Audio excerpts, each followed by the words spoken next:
खबरों के सिलसिले को आगे बढ़ाते हैं। खबर शामिल करें कि तहरीक इंसाफ के चेयरमैन इमरान खान इस्लामाबाद से लाहौर वापस पहुंच रहे हैं। पीटीआई वर्कर्स जमान पाक इमरान खान की रिहाइशगाह के बाहर इस वक्त अपने लीडर का इंतजार कर रहे हैं। क्या सूरत हाल है जान लेते हैं। मोइन जुबैर हमारे साथ मौजूद है। मोइन, बताइएगा सूरत हाल क्या है, इमरान खान कब तक पहुंचेंगे?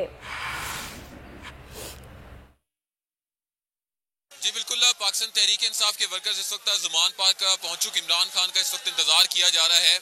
आपको कैमरामैन रियाज दिखाएंगे कि पीटीआई वर्कर्स इस वक्त इमरान खान का जो घर है ज़मान पार्क में उसके मरकजी दरवाजे पर मौजूद हैं और जो मरकजी दरवाज़ा है इमरान खान की रिहाइशगाह का वो तोड़ दिया गया है।